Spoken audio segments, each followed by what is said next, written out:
कोणाला चुकलंय हे बाळा, माझ्या बाबतीतही घडलंय, मधूच्या बाबतीतही घडलंय, सगळ्यांच्याच बाबतीत घडतं। आयुष्यातले आधार जायला लागले की मनाची ही अवस्था होणं अगदी स्वाभाविक आहे।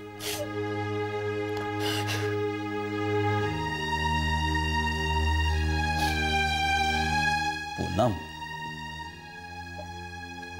कुठल्याही पालकाला आपल्या मुलीच्या किंवा मुलाच्या डोळ्यातले अश्रू बघायला कधीच आवडणार नाही। त्याला यश मिळालं, त्याचं भलं झालं तर त्यांना आनंद होतो, हो की नाही? हो बाबा, बाळ गेल्यानंतर मी नोकरी करायचा निर्णय घेतला ना, खूप खूप बरं वाटलं होतं आईला, खूप आनंद झाला होता तिला, हो की नाही?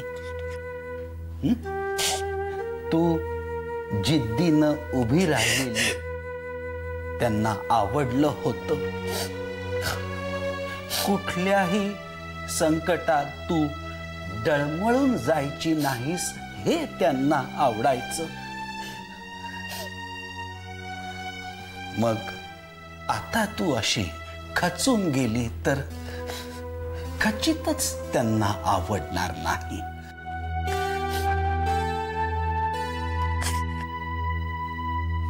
तू पुन्हा नव्या जिद्दीनं, नव्या जोमानं उभी राहिलीस तरच त्यांच्या आत्म्याला शांती मिळेल।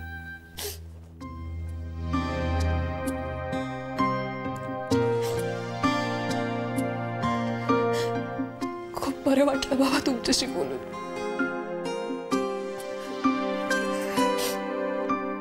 जरा धीर आला। बाळा, मला वडिलांसमान मानतेस ना, मग माझं ऐक। आता या घराचा आधार तू आहेस, सुलेखाचा तू आधार आहेस, तेव्हा तुला असं खचून चालणार नाही।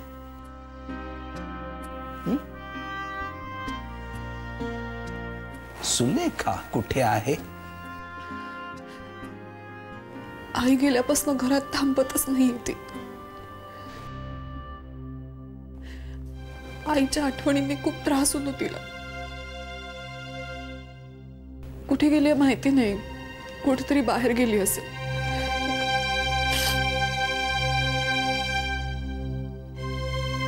असो, त्यांच्या दिवस कार्याचं काय? ते सगळं नाही करणार होत आम्ही। तिचीच इच्छा नव्हती, मृत्यूपत्रात तसं लिहून ठेवलंय तिने। श्रीराम श्रीराम, ठीक।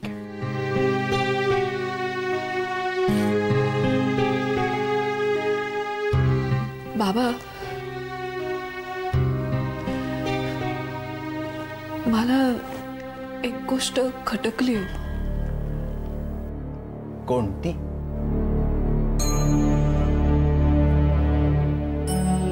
आईचं जे काही होतं ते सगळं तिने माझ्या नावावर केलंय, पण सुलेखाचा साधा उल्लेखही नाहीये मृत्यूपत्रात।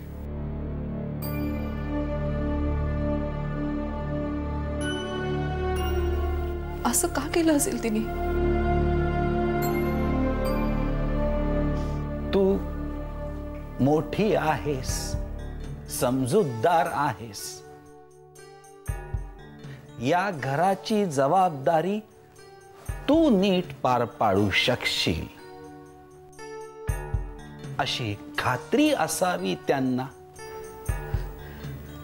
का तिच्या मनात एवढा राग असेल सुलेखाबद्दल?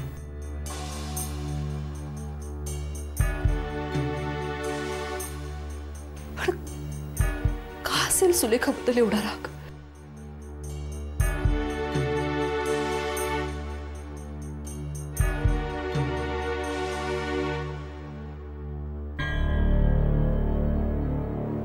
श्रीराम श्रीराम. आता त्या रागाच्या लोभाच्या पलीकडे गेल्या आहेत. आता या सगळ्या गोष्टींचा विचार करून काय उपयोग आहे बाळा?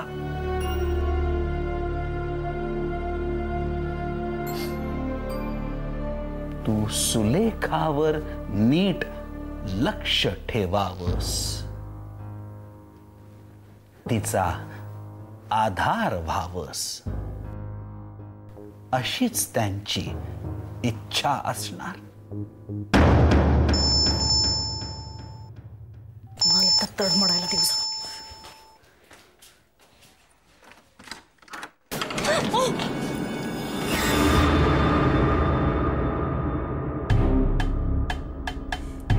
हाय स्वीटहार्ट.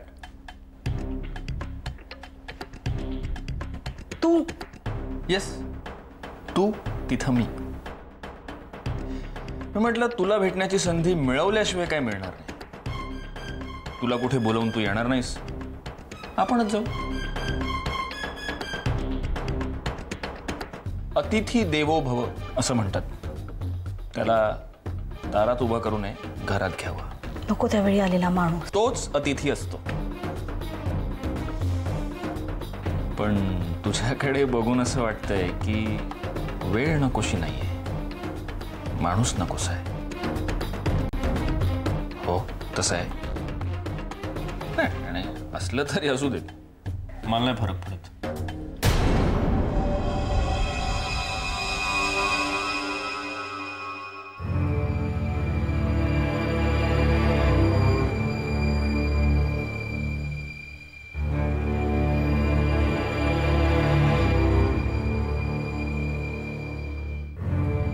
बरं वाटतंय आता? नाही, मध्यंतरी तुला बरं नव्हतं, आता बरं वाटतंय ना? आणि मला एक कळत नाही ग, तुला बरं नसताना तू बाहेर उन्हातानाची फिरत काय असतेस ग? हां, शांतपणे घरात बसून राहावं. मी तर म्हणतो तू अशी एकटी का राहतेस? एकटी आहे म्हणून बरी आहे, बेस्ट आहे, फिट आहे, समाधानी आहे. तिकडे दीच्या घरी गेली की आठवणी त्रास देतात मम्माच्या. आणि इथे तू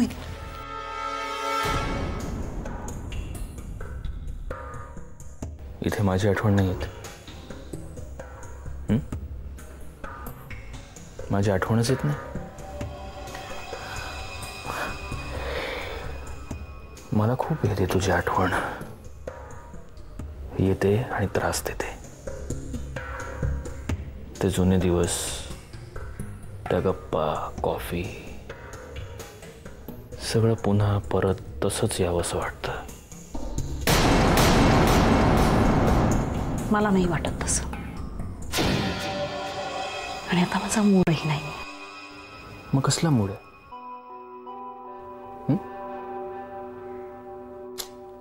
चल फॉरगेट इट. आपण एकमेकांकडे फक्त बघत राहूया, बोलायचं नाही काहीच तोंडाने, डोळ्यांनी बोलायचं. चालेल?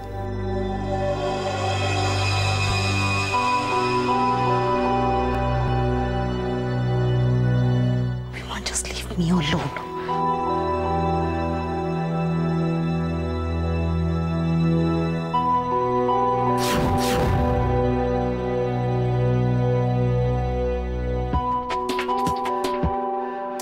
पाणी पाणी मिळेल?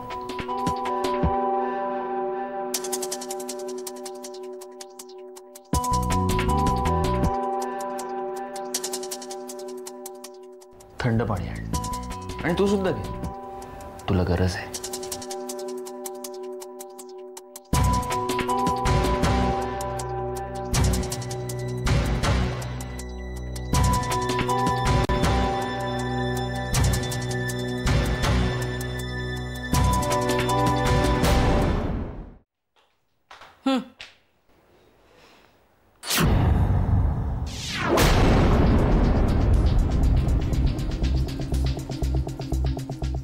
अभिमान,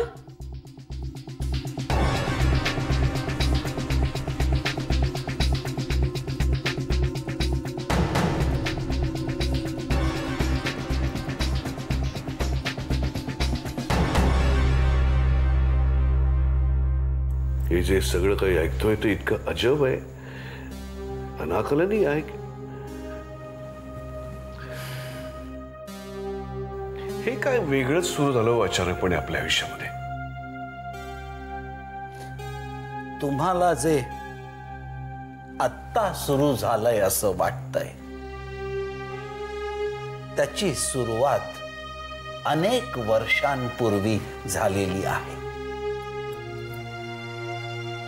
म्हणजे काय बाबा? महादेव दादा आणि पार्वती वहिनी या दोघांच्या बाबतीत जे घडलं तेच घडतंय. फक्त संदर्भ बदललेत. पण महादेव काका आणि पार्वती काकूंचा काय संबंध? संबंध? महादेव दादा आणि पार्वती वहिनी हीच तर या कथेची सुरुवात आहे. आणि तेच ही कथा पुढे घेऊन जातायत. काळ वेळ ही बंधनं सुद्धा दुबळी सिद्ध झाली आहेत त्या दोघांसमोर.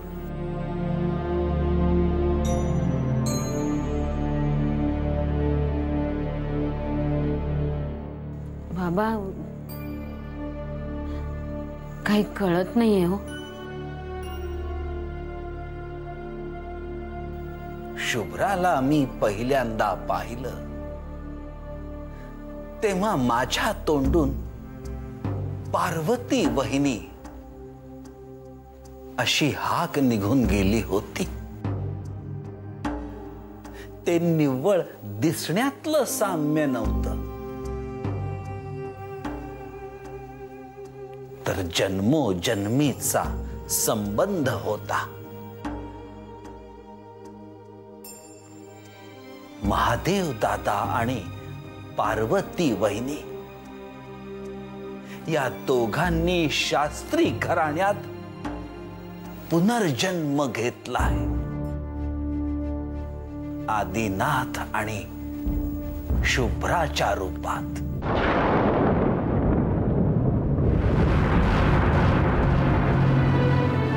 आयुष्याच्या या खेळाचे नाव असे प्रारब्ध. हवा होती कोणी तैसे, कोणी होती निशब्द.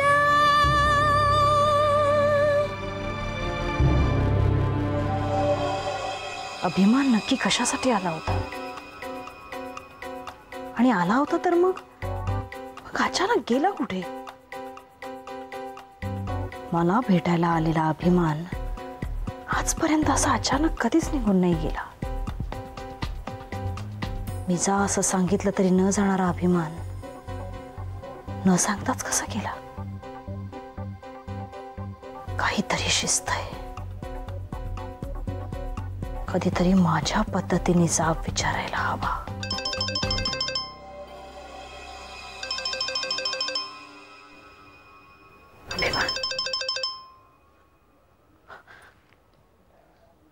अभिमान, हॅलो.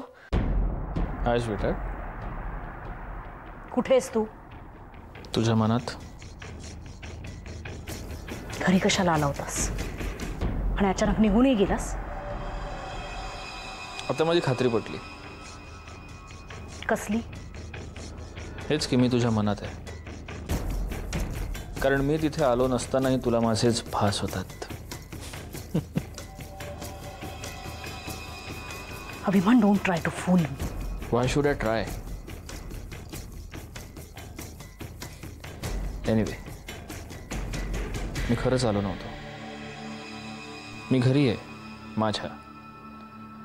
आणि सुलेखा, माझ्याकडे बाईक आहे, कार आहे, जेट नाही आहे की मी एवढ्या कमी वेळात तुझ्याकडून माझ्या घरी येईन. Just stop it. आधीच माझा मूड नाहीये. There you are. मूड.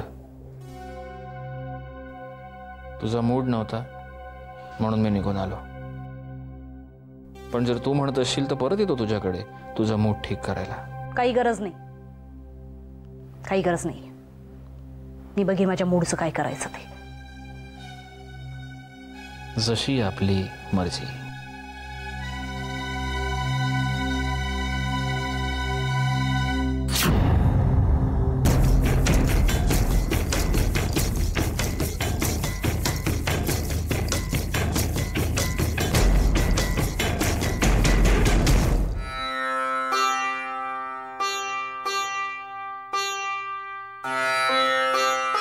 हे सगळं काय आहे बाबा? पुनर्जन्म, घटनांची पुनरावृत्ती, इतके योगायोग, काय आहे हे सगळं? अगदी साध्या सोप्या शब्दात सांगायचं झालं तर नियतीनं खेळलेला एक आखीव रेखीव खेळ आहे हा. खरंच मला हा खेळ वाटतोय. आता तुम्ही सांगताय म्हणून माझ्या मनाला पटते. एरवी इथे बुद्धीला नाही पटत. पण हा खेळ आपल्या मुलांच्याच बाबतीत का? म्हणजे असं काय केलंय त्यांनी म्हणून हा त्रास त्याने सहन करायचा? त्यांना त्रास होतोय म्हणून अभागी म्हणण्यापेक्षा त्यांना गतजन्म आठवतोय म्हणून भाग्यवान म्हण. सृष्टीचा नियम आहे वसुधा. जन्म संपला की संचिता सकट, जन्मभराच्या संचिता सकट सगळं संपतं. पण यांचं संचित इतकं विपुल असावं की सृष्टीचा नियमही तोकडा पडला. आणि गतजन्मांच्या आठवणींसकट त्यांनी याच घरात जन्म घेतला.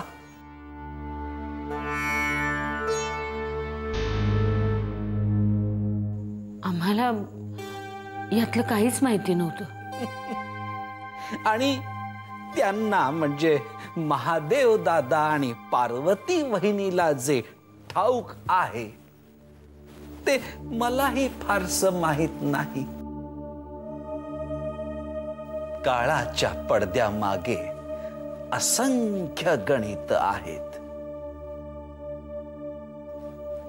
जी अजून सुटायची आहेत. पण काय कारण असणार? आणि कोणती गणित? हे मी देखील नाही सांगू शकणार. आणि आता तुम्ही आदिनाथ किंवा शुभ्राला विचारलं तर तेही नाही सांगू शकणार. त्यांना चालवणारा तो आहे. कधी काय घडवायचं हे तो ठरवणार. आणि जे काही घडवायचं ते याच जन्मात घडवणार.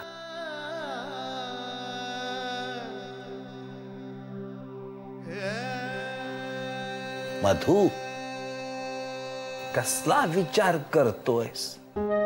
अजूनही तुझा विश्वास बसत नाही का? सगळं हे या शतकात चाललंय? 21व्या शतक? कुठे चाललो होत आपण? पुढे जातोय का मागे चाललोय?